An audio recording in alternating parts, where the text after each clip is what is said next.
사무엘하 16장 15절로 23절입니다.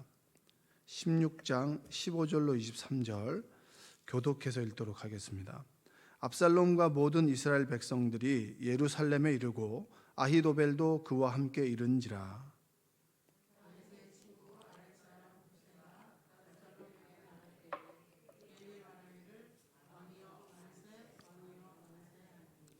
압살롬이 후세에게 이르되 이것이 내가 친구를 후대하는 것이냐? 내가 어찌하여 내 친구와 함께 가지 아니하였느냐 하니,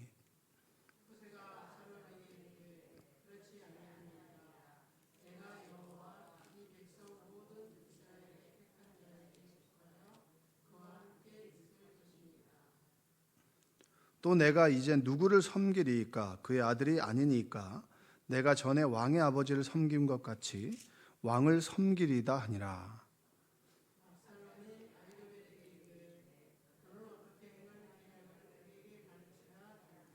아히도벨이 압살롬에게 이르되 왕의 아버지가 남겨두어 왕궁을 지키게 한 후궁들과 더불어 동침하소서.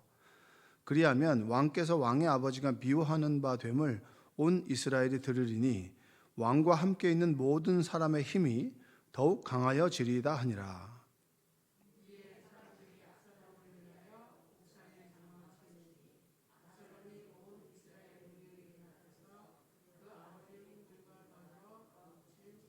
함께 읽겠습니다. 그때 아히도벨이 베푸는 계략은 사람이 하나님께 물어서 받은 말씀과 같은 것이라. 아히도벨의 모든 계략은 다윗에게나 압살롬에게나 그와 같이 여겨졌더라. 아멘. 오늘도 하나님의 은혜가 여러분의 삶 가운데 함께하기를 주님의 이름으로 축복합니다. 우리가 고난을 당한다라고 얘기하잖아요, 그렇죠? 여러분들도 뭐 고난을 당하거나 여러 가지 역경을 경험하는 분도 계실 겁니다. 그러면 왜 나에게 이런 것이 찾아옵니까? 라는 질문도 하고 또 힘겨워서 하나님께 이제 기도하기도 하죠. 근데 성경에 보면 우리가 당하는 고난을 크게 두 가지 정도로 이야기를 합니다. 첫 번째는 의를 위한 고난입니다. 의를 위한 고난이라고 하는 것은 여러분과 우리에게는 별로 상관이 없습니다. 대부분 우리는 하나님의 말씀을 지키고 하나님 말씀대로 살아가다가 대단히 어떤 모욕을 경험한다거나 인생의 어려움을 경험한다거나 라고 하는 경우는 제가 봤을 때 그렇게 많이 없습니다. 의를 위한 고난을 견뎌낸 자는 야고보서에 보면 생명의 면류관을 준다고 했거든요.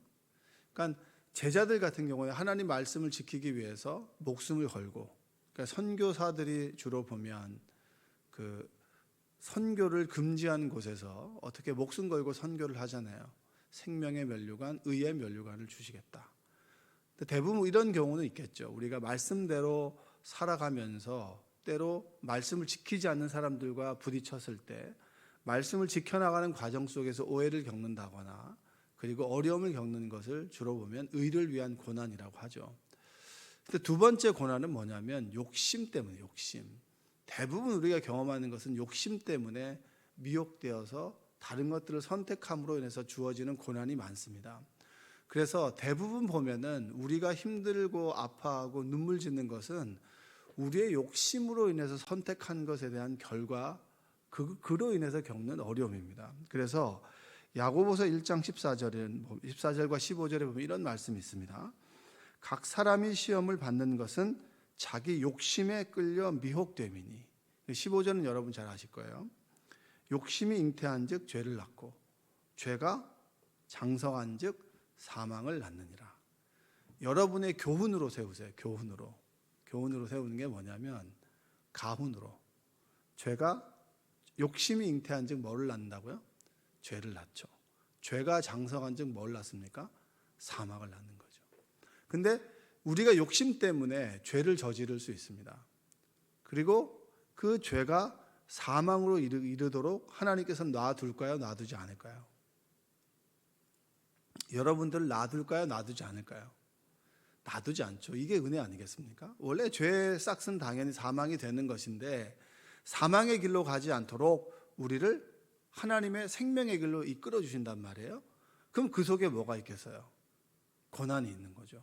그리고 내가 죄를 지었던 그 모습이나 그 다음에 죄에 대한 대가를 하나님께서 일정 부분 책임지게 하시고 그 책임지는 상황 속에서 하나님께서 우리와 함께 하시고 그리고 그 죄를 돌아봄으로 해서 내가 얼마나 뼛속 깊은 것까지 연약하고 부족하고 죄를 지을 수 있는 사람이라고 하는 걸 깨달아서 하나님을 믿고 하나님 말씀대로 살아가도록 그 중간에 고난이 있는 거잖아요. 그렇죠? 고난 가운데 주님께 부르짖는 자는 하나님의 인도하심과 하나님의 다루심을 경험하게 되고 그리고 그 고난 속에서도 하나님이 나와 함께 계신다라고 하는 것을 깨닫기 때문에 고난을 견디고 이겨낼 수 있는 거예요. 오늘 다윗의 말씀이 이런 겁니다. 16장에는 세 가지 사건이 나온다고 말씀드렸습니다. 어제 두 가지 사건을 말씀드렸죠. 시바의 거짓말. 그 거짓말은 뭡니까? 다윗이 우리아의 아내를 취하고 그리고 우리아를 죽이고 그리고 우리아가 그리고 밧세바와 동침하게 하기 위해서 얼마나 많은 거짓말을 했습니까? 거짓말로 결국은 사람을 죽였잖아요. 그걸 시바의 거짓말을 통해서 보게 하는 거고 그리고 두 번째는 시므이의 저주죠. 시므이가 엄청난 저주를 하지 않습니까? 근데 그 저주를 받아들이잖아요. 받아들이고 순순히 받아들이면서 저 저주를 보고 하나님께서 나를 불쌍히 여겼으면 좋겠다. 왜 그걸 순순히 받아들일까? 그 저주가 저질렀던 곳이 바후림이라는 곳이고 그 바후림에서는 누구냐면 본인이 어떻게 보면 내팽개치고 간 아내 미갈이 새로운 가정을 꾸리고 있었고 잘 살아가는 과정 속에서 다윗은 미갈을 데리고 오라 그러니까 아내를 잃어버린 남편이 울면서 따라왔던 곳이 바로 바후림인 거예요. 하나님께서는 그 남편의 고통과 눈물을 다윗에게 흘리게 하는 거죠. 내가 했던 그 말이 얼마나 그 가정을 힘들게 했고 한 남자를 힘들게 했구나라고 하는 것을 가슴속 깊이 깨닫게 하면서 내가 지었던 죄가 이만큼 아프고 힘든 거구나. 그럼 어떻게 되는 거죠? 죄를 짓지 말아야 되는 거잖아요.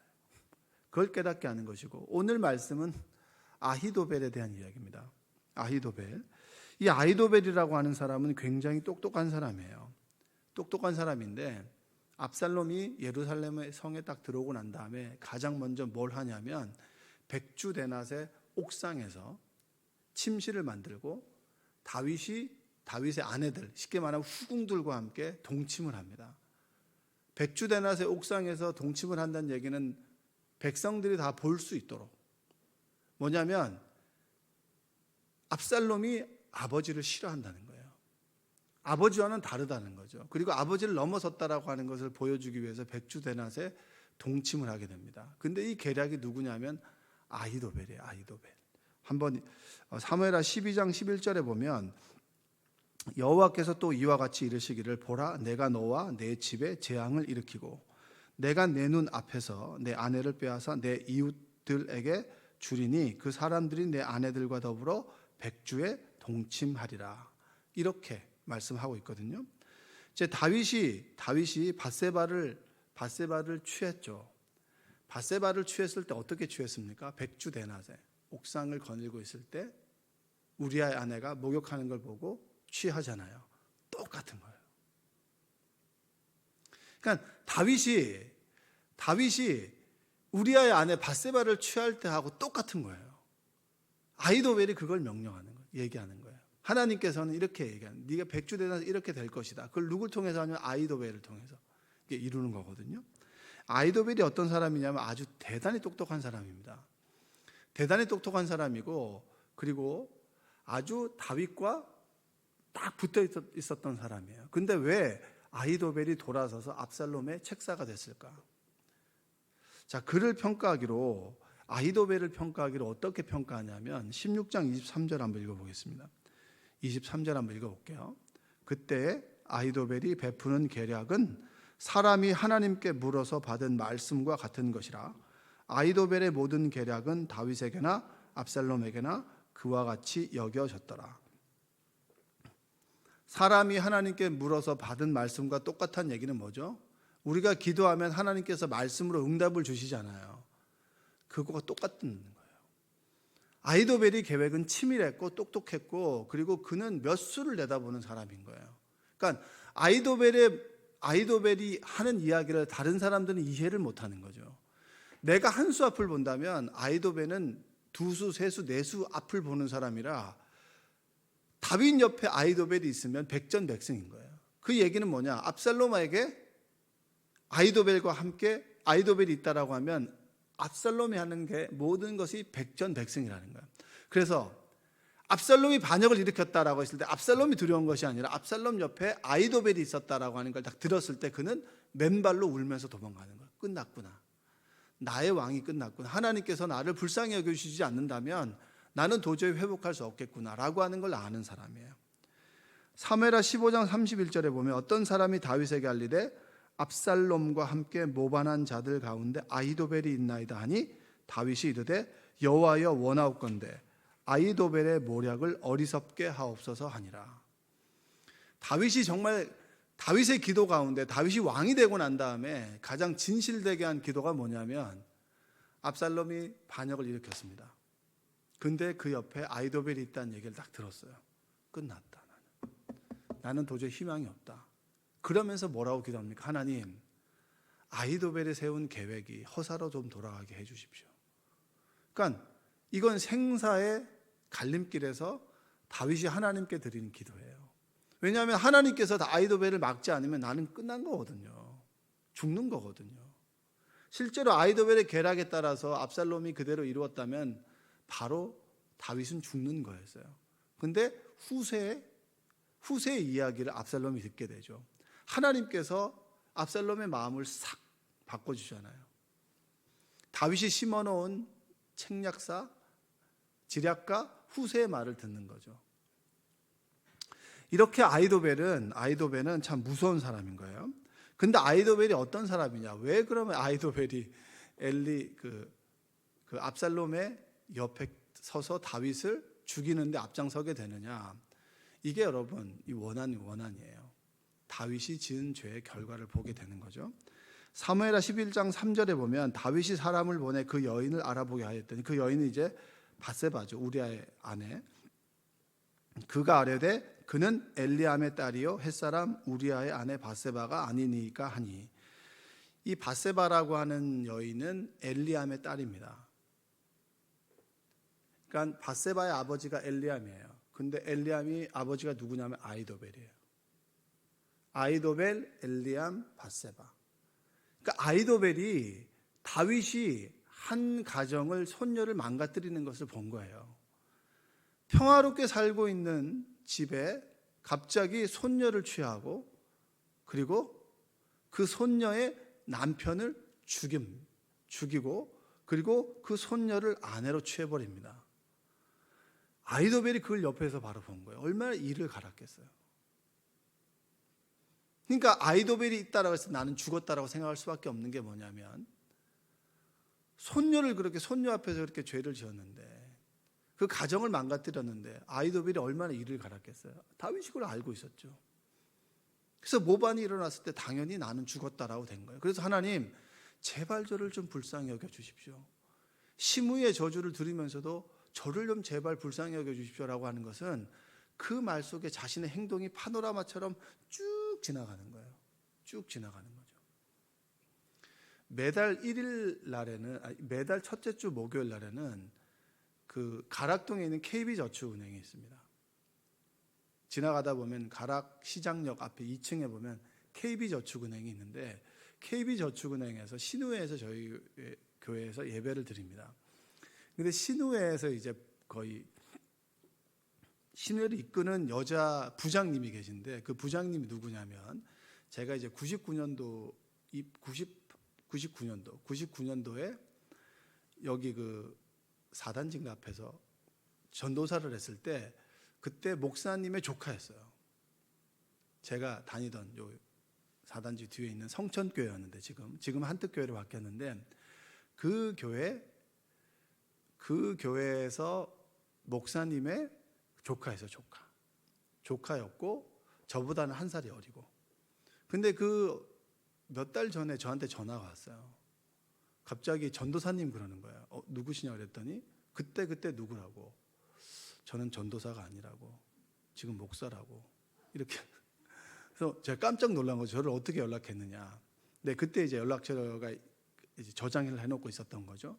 그리고 난 다음에 뭐 여기는 자기네 회사에서 신의 예배를 드리는데 주변의 교회를 알아보다가 갑자기 설교를 듣다 담임 목사님 설교를 들었는데 익숙한 얼굴이 있어서 보니까 저라는 거예요. 그래서 만나서 이제 밥을 먹으면서 얘기를 했는데 지나가는 말로 그때 전사님 참 궁시렁궁시렁 됐다고. 그렇게 자기한테 오면 궁시렁궁시렁 됐다는 거예요, 그냥. 근데 제가 할 말이 없는 거죠. 그 말이 맞는 말이니까. 그렇게 궁시렁궁시렁 됐거든요. 근데 그때는 아주 비판적이고 이래가지고 그러면 이제 비판적인 말이죠. 궁시렁궁시렁 됐다라고 얘기를 하는 거죠. 근데 그 얘기를 듣는데 제 전도사의 1년 생활이 파노라마처럼 쭉 지나가는 거예요. 하나님께서는 기억하시는구나. 그렇게 내가 궁시렁궁시렁 됐던 그때를. 그래서 제가 되도록이면 궁시렁궁시렁 안 되는 거예요. 그때 내가 하도 그런 모습이 있어가지고 하나님께서는 어떤 상황과 어떤 사람을 만나는 그 상황을 통해서도 우리의 모습을 보게 하시는 거예요. 그때는 이랬었고 지금은 이랬다. 그럼 뭐죠? 그때 그런 모습을 버려두지 않고 지금의 이런 모습으로 만들어 가시는 하나님의 은혜인 거예요. 다윗에게 고난을 겪게 하시죠. 욕심이 잉태한 즉 죄를 낳고 죄가 장성한 즉 사망을 낳습니다. 사망에 이르지 않도록 하나님께서는 끊임없이 자신의 사망의 행동들을 보게 하시고 생명의 길로 이끄시는 거예요. 그 생명의 길로 이끄시는 과정 속에 눈물이 있죠. 그 눈물은 어떤 눈물입니까? 하나님께서 내팽개쳐 두고 버리는 눈물입니까? 아니면 선한 길로 인도하시고 나를 다루시고 나를 훈육하시는 하나님의 사랑의 매입니까? 사랑의 매죠. 우리가 하나님의 자녀가 되면서는 우리를 정죄하지 않아요. 너는 죄인이라고 하나님께서는 얘기하지 않습니다. 아들인데 조금 훈련이 필요하고 혼이 좀 나야 돼. 우리를 훈계하시지 우리를 정죄해서 버리지 않는 분이라는 거예요. 우리가 하나님의 자녀가 됨으로 예수 그리스도를 구세주로 영접하고 난 다음에 우리에게 주어지는 것은 내버려 두는 것이 아니고 버리는 것이 아니에요. 우리를 채찍질해서 하나님의 사랑의 품으로 돌아오게 하는 것이 하나님의 선하신 뜻입니다. 왜 다윗이 과거의 자신의 삶을 이 아히도벨을 통해서 보게 하실까요? 내가 죄를 지었고 그리고 내 죄를 하나님께서 용서해 주셨지만 내 안에 남아있는 죄의 습성들을 하나님께서는 돌아보고 깨닫길 원하는 거예요. 그게 아파야 돌아오지 않을 거 아닙니까? 그 죄가 아프고 힘들고 어려워야 통곡하고 눈물 흘림이 있어야 그 죄에 빠지지 않을 거잖아요. 그 대가 없이 어떻게 죄로부터 우리가 멀어질 수 있겠어요? 여러분, 우리가 가지고 있는 나쁜 습관들이 있습니다. 그 나쁜 습관들이 한꺼번에 고쳐집니까? 여러분, 우리가 암에 걸리게 되면 사람들이 가장 먼저 하는 게 뭔지 아세요? 식단을 바꾸는 거예요. 근데 그 식단을 바꿔야 된다라고 하는 걸 여러분 몰랐나요? 알죠. 왜 모르겠습니까? 그러나 암에 딱 걸리게 되면 내가 먹었던 이 음식이나 이런 것들이 나를 이렇게 만들었구나. 그래서 그것을 끊는 거예요. 그래서 육식하던 사람들은 채식 위주로 가고 그렇게 하죠. 습관을 바꾼다라고 하는 것은 그만큼 대가를 치러야 되는. 그래서 습관의 폭력이라고 해요. 습관의 폭력. 습관의 폭력. 폴 틸리라는 신학자가 이제 습관의 폭력, 이걸 고치기 위해서는 하나님의 역사심이 아니면 습관을 고칠 수 없을 만큼 그만큼 자연스럽게 젖어드는 것을 바꾸는 것은 어렵습니다. 하나님께서 왜 다윗을 이 아히도벨의 계략을 통해서 자신의 죄를 보게 하실까? 왜 삶을 복귀하게 하실까? 그만큼 사망의 길에서 구원해 내시기 위해서 그런 거예요. 선한 길로 인도해 나가시고 그리고 믿음의 사람으로 만들어 가기 위해서 우리에게 때로 고난을 겪게 하신다. 여러분들이 기도하다 보면 과거에 지었던 죄들이 생각날 때가 있습니다. 왜 생각나게 할까요? 하나님께서 그 길로 가다가는 죽음의 길로 간다는 거예요. 그러면 그것을 떠올리게 함으로 인해서 내가 이런 사람이구나, 나는 예수님을 믿을 수밖에 없는 사람이구나 라고 하는 것을 깨닫게 하시고, 그리고 그 속에서 진심으로 주님을 영접하고 믿으면 하나님께서 우리를 자녀로 칭해 주시고 그리고 우리의 좀 부족하고 거친 행동들을 다듬어서 생명의 길로 인도해 가시고, 그리고 천국의 소망을 품는 그 사람으로 만들어 가신다라고 하는 믿음, 그것이 우리에게 필요하다라고 하는 것입니다. 오늘 이 새벽을 살아가면서 어제부터 얘기해서 세 가지 사건을 말씀해 주셨죠. 다윗이 자신의 인생의 사건들을 보게 하심으로 인해서 다시 그런 삶이 아니라 하나님의 자녀로 진정한 광야 생활을 할 때 하나님 없이는 단 하루도 살아갈 수 없었던 그 삶으로 돌아오게 하시는 하나님의 은혜가 여러분에게도 있기를 주님의 이름으로 축복합니다. 김혜자 씨가 쓴 책에 생애 감사이라는 책이 있어요. 김혜자 씨가 굉장히 글을 잘 쓰더라고요. 자신이 이제 경험했던 작가들이나 작품들에 대해서 다 이렇게 쓰는데 글을 참 잘 써요. 거기에 보면 이런 얘기를 하더라고요. 자기는 자기에게 상처 준 사람은 없습니다. 내가 미워할 만한 사람은 없습니다. 나는 다른 사람에게 미움받을 행동을 했지 내가 다른 사람을 미워할 자격이 없다는 거예요. 왜냐하면 자신은 자기만 생각했기 때문에. 대본을 받으면 철저히 그 여자로 살았기 때문에 남편은 늘 아내를 돌봐주었고, 그리고 아들과 딸도 아들과 딸의 섬김이 아니라 늘 어머니를 돌봐주는 존재로 자랐다는 거예요. 근데 여러분, 아들이 했던 그 김혜자에 대해서 얘기할 때 나는 엄마처럼 살고 싶다고, 딸도 자기는 엄마처럼 살고 싶다 이렇게 얘기를 하는데, 그러면 김혜자 씨가 정말로 자기 혼자 살았겠어요? 홀로 살았다라고 느꼈겠죠. 우리는 대부분 보면 누가 내가 너에게 상처를 주기보다는 상처를 받고 뭘 받았다라고 얘기하지만 우리는 누군가에게 늘 주는 존재입니다. 어떤 사람은 미움을 주고 상처를 주고, 어떤 사람은 사랑을 주고, 그리고 나를 통해서 하나님의 은혜를 깨닫게 하는 사람들도 있을 수 있겠죠. 우리가 나를 보는 인식은 김혜자 씨가 자신을 보는 인식이었으면 좋겠어요. 그게 바로 하나님께서 우리에게 원하시는 게 아니겠습니까? 그 사람의 입장에서 한번 생각해 보고 내가 하는 행동이 내가 함께 살아가는 사람들에게 어떤 영향을 주는지.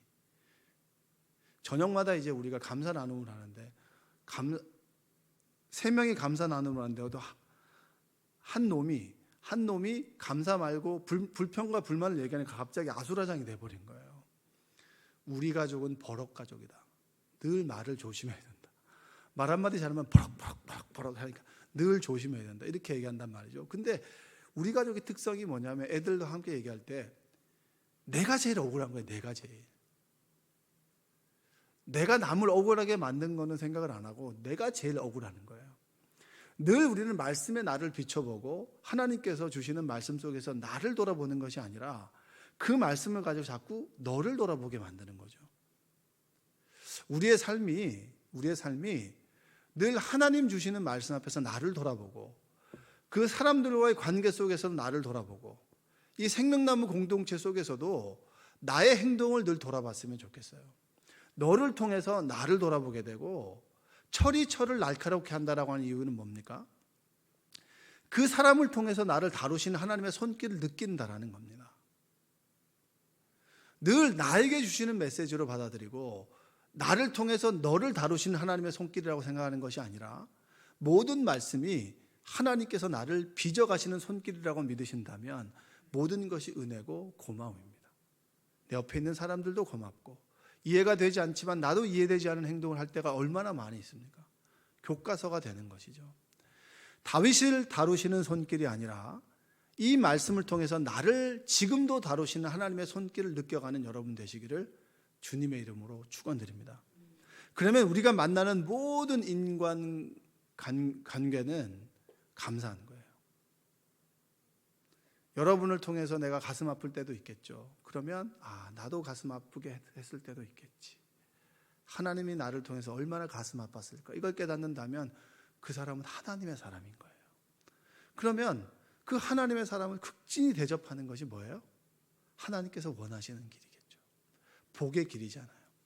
여러분들이 오늘 하루 만나는 모든 관계 속에서, 주어지는 모든 말씀 속에서 나의 모습을 발견하고, 그리고 내가 어떤 사람인지를 깨닫고 그 말씀 속에서 하나님을 발견하게 되시기를 주님의 이름으로 축원드립니다. 기도하겠습니다. 사랑과 은혜가 풍성하신 아버지 하나님 감사합니다. 이 새벽에 하나님께서 귀한 말씀을 통해서 나를 돌아보게 하심에 감사합니다. 다윗을 깨닫게 하시고 다윗을 돌아보게 하신 하나님의 귀한 말씀이 오늘 나의 삶을 돌아보게 하시고 깨닫게 하시고, 아, 내가 이런 사람이었구나. 과거에는 은혜가 충만했었는데 지금은 아무 생각 없이 살아가고 있구나. 흘러가는 대로 흘러가는 삶을 살아가고 있구나. 자신의 모습을 깨닫게 하시고 다시 한번 하나님께 돌아가고 가까워지는 시간 될 수 있도록 주님 도와주시옵소서. 아무에게도 말하지 못하는 고통과 눈물 가운데 기도하는 성도들이 있다면 하나님 치유와 회복의 은혜를 더하여 주시고, 기쁨과 감사를 드리는 우리의 성도들이 있다면 더 큰 감사가 넘쳐나도록 주님 인도하여 주시옵소서. 하나님이 함께 하심으로 치유와 회복의 은혜를 고백하며 살아가는 삶이 되도록 도와주시고, 날마다 말씀에 비춰 나를 돌아보는 그런 귀한 성숙한 그런 그리스도인 되도록 도와주시옵소서. 예수님의 이름으로 기도합니다. 아멘.